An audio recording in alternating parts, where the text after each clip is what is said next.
আজকে 1 মাস অতিক্রান্ত। পুলিশ প্রশাসন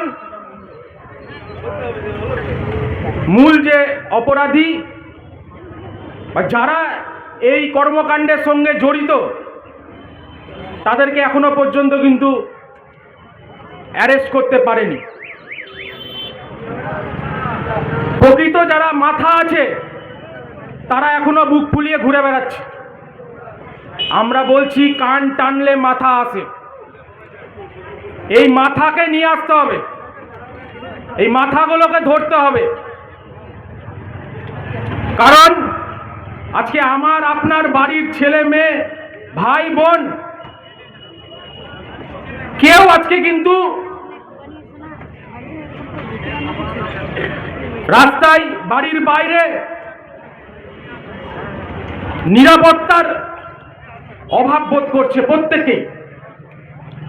আমরা যাতে স্বাধীনভাবে আমাদের রাজ্যে, আমাদের জেলায়, আমাদের এলাকায় বসবাস করতে পারি তার দেখার দায়িত্ব কিন্তু রাজ্য সরকার, পুলিশ প্রশাসনের। আমরা দাবি নিয়ে গিয়েছিলাম আমরা এসডিও সাহেবের কাছে। আমাদের শান্তিপূর্ণভাবে মিছিল ছিল। এই মিছিলে পুলিশ প্রশাসন প্রভোকেশন করলো। সিভিক ভলেন্টিয়ার, তাদের সঙ্গে আমাদের কোনো শত্রুতা নেই, কিন্তু এক শ্রেণীর সিভিক ভলেন্টিয়ারকে উস্কে দিয়ে লাঠিচার্জ করানো হল। তাহলে আমরা বলতে চাই, হয় যে সিভিক ভলেন্টিয়ার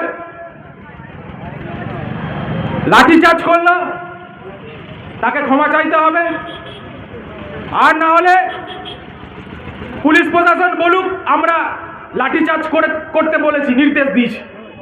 তাহলে পুলিশ প্রশাসন যদি নির্দেশ দিয়ে থাকে তাহলে আমাদের প্রশ্ন, সিভিক ভলেন্টিয়ার কি লাঠি নিয়ে আঘাত করতে পারে? সিভিক ভলেন্টিয়ারের কাজ কি? আইন ব্যবস্থা কি বলছে সিভিক ভলেন্টিয়ারের কাজ কি? আজকে সিভিক ভলেন্টিয়ারদেরকে সামনে করে দিচ্ছে পুলিশ প্রশাসনে যারা আছে আধিকারিকরা। গোটা রাস্তা দিয়ে চলতে গেলে দেখবেন, বাইক নিয়ে যাবেন, কোনো কিছু নিয়ে যাবেন, তাদের কাছ থেকে তোলা আদায় করছে, সিভিক ভলেন্টিয়ারদেরকে করাচ্ছে অ্যাকশনই। আমরা সকলকে দোষ দিচ্ছি না, সব সিভিক ভলেন্টিয়ার একরকম না। আজকে পুজোর বোনাস দিয়েছে তাদেরকে, তাদের মুখ বন্ধ করতে চাইছে। বোনাস দিয়েছে ভালো কথা, কিন্তু আজকে যে সিভিক ভলেন্টিয়ার